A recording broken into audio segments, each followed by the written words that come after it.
Cadillac CTS V 2016 and Road America. Both first time for me. So let's get this thing on the straight. See how fast we can get this thing rolling.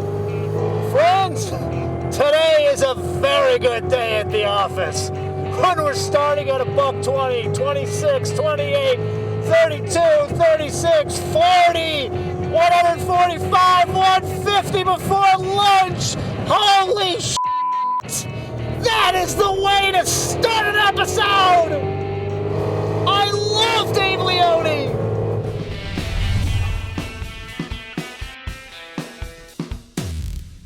You know, MotoMan, he's still out on the track. Couldn't get him back in here, so I'm going to tell you what's under the hood. 6.2 liters, supercharged V8, 640 horsepower, 630 pound-feet of torque. Propels his vehicle 0 to 60 in 3.7 seconds with a top speed of 200 miles an hour. We've got our new lightweight Eaton supercharger at 1.7 liters, smaller and more efficient than the outgoing engine, titanium intake valves, sodium-filled exhaust valves, and a 10-quart wet sump oiling system. The benefit of the sodium-filled exhaust valves is it enables them to be hollow and lightweight. Those are all the parts, but what's the sum? And this is where we have to completely forget about what Dave is telling us here, because you know how people say, oh, it's just close like a freight train. This thing, freight train, that doesn't apply. This is otherworldly, and that's somewhat surprising because you got a supercharger up there, so you wouldn't think a forced induction vehicle would have this much linear power delivery, but I guess this is why the guy is a mad scientist. Here we are on the main straight on Road America, and we're putting our foot into it, and it's almost instantaneous power. Remember, this thing is 4,100 pounds, and the engine pulls as if it's pulling a 3,100-pound car. That's the general effect here. And then to kind of add to that whole visual and oral feast, when you get on it, like let's get through this technical part of the track, and then I'm gonna really hit it. Listen to this. I got a nice straight here with a little sweeper in the middle. Oh my God. It's intoxicating combined with the speed. I mean, I gotta be honest with you, this is somewhat strangely arousing, this engine. So driving dynamics. How do you get it to handle like it's on rails so it's so precise? You got to add stiffness. We added stiffness with this aluminum shear plate that we added to the lower vehicle. We added stiffness by converting the rubber bushings to cross-axis ball joints, which have zero compliance, they just rotate. We added stiffness by braces between the motor compartment rail and the radiator tie bar, between the bumper beam and the front motor compartment rails. And we also changed the bushing rates in the suspension. They're up probably 50%. As we move through, how do we get the 630 pound-feet of torque to the ground? We had to stiffen the prop shaft. It's larger diameter, thicker wall. In addition, we have asymmetric half shafts, where we have a 52 millimeter half shaft on the driver's side, 26 millimeters on the passenger side. That keeps us from having power hop. And then the fuel tank is something we worked hard on so that we can get this car to less than 1/8 of a tank, and you can be running max lap out on the course, just like MotoMan loves to do. He can do that all the way down to less than 1/8 of a tank without any starvation. And then last, we got active valves. At 3,500 RPM, these valves open up and the exhaust is basically wide open. It reduces the back pressure. When you go to sport and track, the valves open up sooner and they stay open for a longer period of time. So as we go through the technical bits of the track, that's a dizzying array of technical bits from Dave. But how does it translate to out here on the track? And this is where we have to kind of unpack it all, because look at really what we're doing here. We're taking a car that's 4,100 pounds, and that's where Dave has deliberately built in or designed in some body roll in the rear, just a wee bit at low speeds, and some understeer. And that's because here we are on this track. People, if you've never driven this track, you got to make your way out to Wisconsin. It is incredible. But it's tracks like these, with cars like these, where you see such incredible limits of adhesion. That's why they have to dial in a bit more body roll or understeer. Dave will tell you this in the coming technical film, a bit more understeer, so you could get such incredible stability at high speed. And here we go in the straight as we make our way back up to 150 miles an hour. We have 390 millimeter front brake rotors with 6-piston Brembo fixed calipers. In the rear we have 365 millimeter with 4-piston calipers. Some might ask, why no carbon ceramic brakes? Basically, you don't need them. Early on, we established targets to have 0 fade, stopping from 200 miles an hour. We achieved that. When you do that with a rotor that's this large and has this much heat dissipation capacity, there's no need for another set of carbon ceramic rotors at another $8,000 to the customer. It'd be purely waste. This car has a braking system that's fully track capable right from the factory without any additional optional equipment.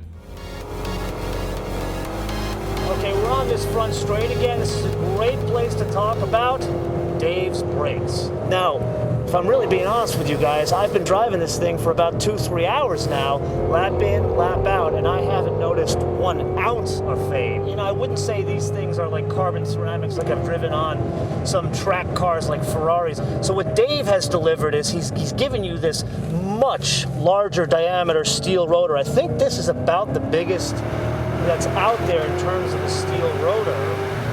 Now, bringing this thing back more personally to Dave, this is the reason why we really love this guy, because he's just honest. Here we are in a car that's, what, almost 90 grand the way this thing is equipped, yet he's being very frank about, look, I could have went carbon ceramics, but it's going to cost a lot more money, so I found a solution to get me the stopping goals that I was looking for without the $9,000. So I guess I would put the question, and think of this as a bonus question this episode, would you guys pay an extra $9 grand for carbon ceramics? I don't know if I would, but I'd like to hear from you guys. I told MotoMan there's no manual transmission. He's off, he's still crying. But you know what? We got an all-new 8-speed here. It's got the refinement you'd expect from a Cadillac with its shift smoothness. It's got the speed you'd expect from a DCT at 150 milliseconds of shift time, 258 millimeter torque converter, which is very fuel efficient.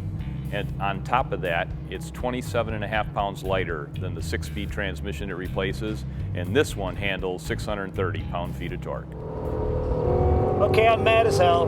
Now, just as an aside here, you got to take your hat off to Dave, because you could have come up with some, crap corporate line of, well, it didn't fit the character of the car, blah. He was just flat out, you know what? No one's buying them. And I was one of those guys that loved the bragging rights of, hey, you know what? I can get a station wagon, a coupe, a sedan with almost 600 horsepower with a stick, and I actually talked like 2 of my neighbors into buying. No joke, 2 of my neighbors bought them. One guy, you know who you are, his wife was mad as hell that he bought the manual transmission. But I digress. So what we got here is an 8-speed with a torque converter, and I gotta be honest with you, I am shocked that someone is putting us into a track car in 2015 with a torque converter. And this is where we go back to that, I would say, that trade-off, like we talked about with the brakes, where you could have put $9 grand in for carbon ceramics and got that little bit more that would have helped only on track days.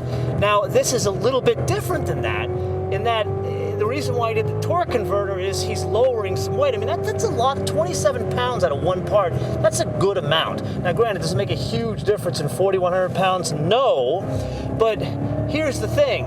You and I have driven a lot of fast cars on tracks with automatic transmissions. And notice deliberately I am not doing the shifting myself. I'm letting it do the shifting. And I gotta say, it is incredibly fast. It doesn't have quite the thunk. Remember that GTR Nismo? That has a super amount of thunk, but Dave was looking to dial that out here, so that wasn't wanted here. But it's unusual that I would want to let the car shift the gears for me. Oh, it's just kind of rolling around the end there. That was great. It's unusual that I want the car to do the shifting for me, but in this PTM3, and we talked about that in the ATS-V, it's the same kind of control system here. On the PTM3, this car literally, it's almost eerie how perfect it is going around the track. Again, from the mad scientist. Again, would I prefer driving this thing with a manual? Yeah, of course, but you wouldn't expect me to say anything else. So let's take a break from screaming around this amazing 4.1-mile racetrack and take a look at its history. See, it wasn't always a closed circuit. It actually got its start on county roads. Way back in the late 40s, the Chicago region of the SCCA and the tiny town, I think population of 500, of Elkhart Lake, Wisconsin, decided to stage a road race on public roads. They attracted 33 cars for a 3.3-mile race in 4 different categories. Then for 51 and 52, that expanded out to 6.5 miles, also 4 different categories, and they brought in upwards of 240 cars and attracted racing legends like Briggs Cunningham, John Fitch, and even Phil Hill. Now, all these guys competed mainly in European cars, but then, sadly, in 1952, after an accident at Watkins Glen, the U.S. government outlawed the idea of any road racing, at least on public roads, so it moved to the racetrack we know today, which actually hasn't changed that much. Now, fast forward to 2015, and this still tiny resort town, I think population is up to like 1,000 people, has commemorated both race courses over the 3 years that it was run on public roads. And yes, they commemorate the start-finish line. There were 2 of them, and they commemorate some of the landmarks the race went past. But my favorite are the turns that were named after the fearless drivers that went off either into marshes, ditches, or blueberry patches. And with that, I say, viva la brick cheese. Now, friends, let's circle back to this driving dynamics thing. So, effectively, what Dave has done is he's taken 4,100 pounds, he's extracted 640 horsepower from it, he's made it stop in unique distances for steel rotors, and then he's done it all with a torque converter. Pretty incredible. But this, we've talked about dialing in a little bit of roll in the back, and then he himself talked a little bit about the understeer stuff. But really, this is a very neutral car in driving dynamics. And one of the big functions of that is the way in which he manages airflow. So this car, the one we're driving right now, has the carbon fiber package. So in addition to all of the airflow in the front of getting the air to the engine oil cooler, to the engine itself, and routing it basically underneath the car without disturbing the flow of the vehicle, then there's all these carbon fiber extensions that increase the downforce. So it's a combination of everything Dave has done in the engine, suspension, transmission, brakes, but then with a little bit of help from Bob Boniface, they're able to get a lot more stability, thus neutral handling.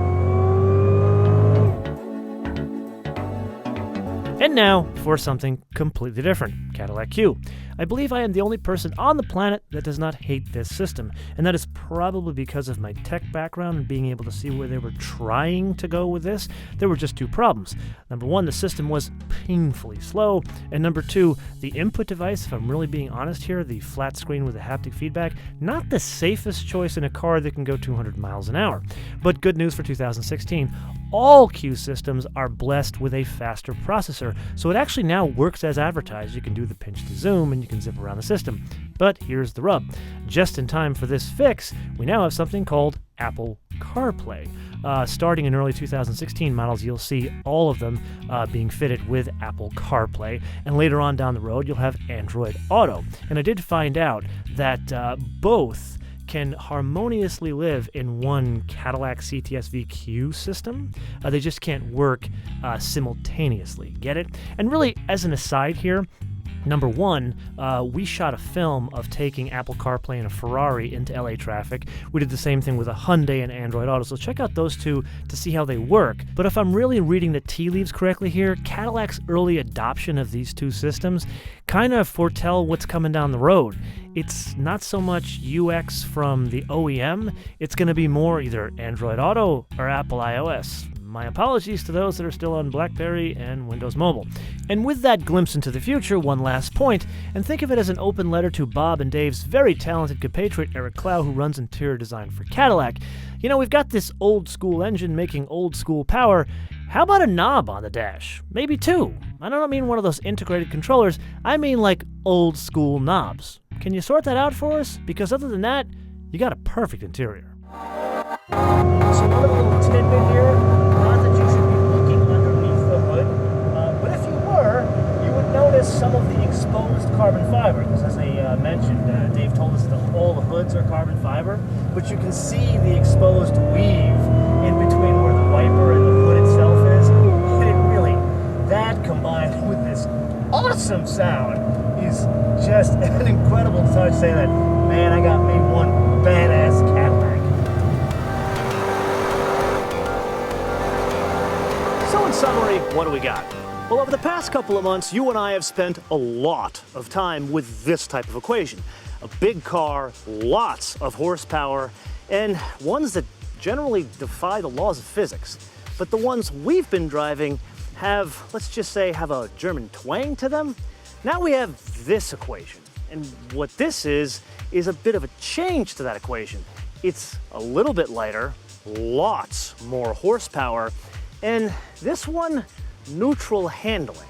And if you really think about it, Dave and his merry band of engineers, you know, they've been working at GM for 37 years, Cadillac in particular, and they're like, you know what? We can defy physics just like anybody else, and Dave is probably saying probably better. And that's kind of what you got here. It's almost a better way to put it, it's like a bumblebee. It's not supposed to do what it does at a place like this, but it does. And with that, I want to leave you guys with a question. So we need to completely reset the table in these types of cars. There was the E63 and the M5, and then the CTS, the one before it, it was a great car, dual personality, fantastic, but it didn't quite play in that league. It was a tweener before. Now, let me just tell you, it's coming to the party and it's looking to have schnitzel for lunch. Which leads us to the obvious question I'm gonna turn around to you guys, because now the table has been completely reset. M5, E63, or the new Dave Leone monster from Detroit. So don't just tell me why you would choose it, tell me why you would choose it, what region of the world you live in, and you know what, for good measure, throw in whether or not you would take this thing on a track like this and how often you would take it to track days. Let us know in the comments below or via our social media, MotoManTV, all one word, MotoManTV, all one word, Facebook, Twitter, and Instagram. And until next time, we need to put the cameras away because Road America, one of the most spectacular places in the world, and it's in America's Dairyland.